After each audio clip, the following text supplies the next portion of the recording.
जय सीताराम, जय बागेश्वर धाम। साथियों, श्री कृष्ण कहते हैं कि जिसका जन्म हुआ है उसकी मृत्यु भी निश्चित है, परंतु मनुष्य जीवन और मरण के समय में परिजनों और मित्रों को ऐसी यादें दे जाता है जिन्हें उनके परिजन और मित्र कभी भूल नहीं पाते।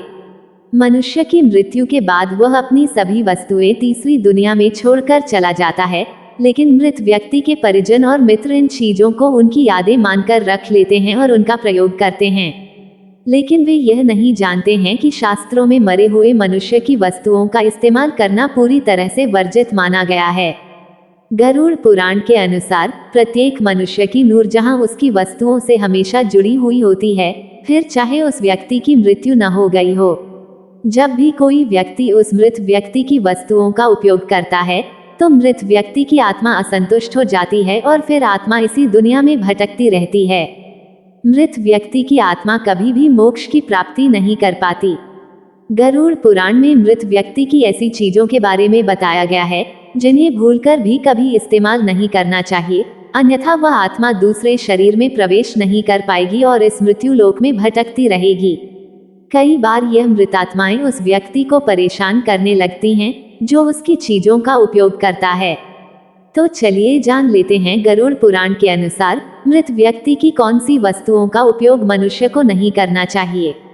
सबसे पहली बात, मृत व्यक्ति के वस्त्र।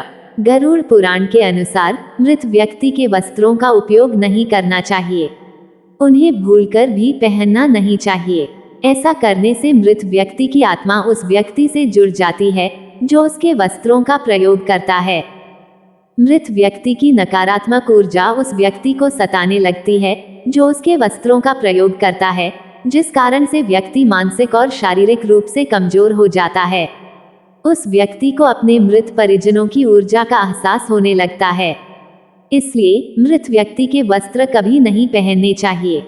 मृत व्यक्ति के वस्त्र हमेशा दान कर देने चाहिए जिससे उसकी आत्मा को शांति प्राप्त हो, अथवा इन वस्त्रों को नदी में प्रवाहित कर देना चाहिए, किंतु उनके वस्त्रों को भूल से भी पहनना नहीं चाहिए। दूसरी बात, मृत व्यक्ति के आभूषण। गरुड़ पुराण में कहा गया है कि मृत व्यक्ति के आभूषण उसके कपटों की तरह नकारात्मक ऊर्जा के स्रोत होते हैं। मृत व्यक्ति को अपने गहनों से वस्त्रों से कई गुना अधिक लगाव होता है, क्योंकि प्रत्येक व्यक्ति आभूषणों को स्वयं को सुंदर दिखाने के लिए पहनता है।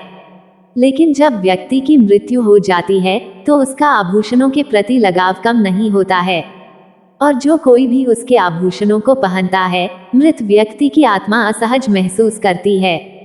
वह आत्मा उस व्यक्ति को मानसिक तौर पर परेशान करने लगती है जो उसका आभूषण पहनता है। आत्मा मोक्ष की राह पर न जाकर इस मृत्यु लोक में अपने ही परिजनों को परेशान करने लगती है। इसलिए मृत व्यक्ति के आभूषणों का कभी प्रयोग ना करें, उन्हें संभाल कर रखें अथवा उन्हें दान कर दें, किंतु उन्हें कभी ना पहनें। व्यक्ति की मृत्यु के बाद आप उन आभूषणों को पिघलाकर नया आभूषण बनवाकर पहन सकते हैं या किसी मंदिर में दान कर सकते हैं। तीसरी बात, मृत व्यक्ति की घड़ी। कपड़ों और गहनों की तरह ही घड़ी एक मृत व्यक्ति की प्रमुख ऊर्जा का स्रोत होती है। गरुड़ पुराण में घड़ी के बारे में नहीं बताया गया है, किंतु वास्तुशास्त्र में इसका कथन मिलता है। वास्तुशास्त्र के अनुसार घड़ी मनुष्य के जीवन से जुड़ी हुई होती है, और जो चीज किसी मनुष्य के साथ जीवन भर जुड़ी रहती है उसकी ऊर्जा उस वस्तु में समाहित हो जाती है। इसलिए किसी व्यक्ति की मृत्यु के पश्चात उसकी घड़ी का उपयोग कभी नहीं करना चाहिए। घड़ी का प्रयोग करने से व्यक्ति को कई प्रकार की नकारात्मक ऊर्जाओं का सामना करना पड़ सकता है। ये घड़ी ही उसके जीवन में बुरा समय लेकर आ सकती है। इसलिए मृत व्यक्ति की घड़ी को कभी नहीं पहनना चाहिए। ऐसी घड़ी को आप यादगार के रूप में घर में संभाल कर रख सकते हैं, लेकिन उसे धारण न करें। तो साथियों, ये 3 चीजें जो मनुष्य को भूलकर भी मृत व्यक्ति की नहीं पहननी चाहिए। अगर यह वीडियो आपको अच्छा लगा हो तो इसे लाइक करें और सब्सक्राइब जरूर करें, और कमेंट बॉक्स में जय श्री कृष्ण लिखिए, जिससे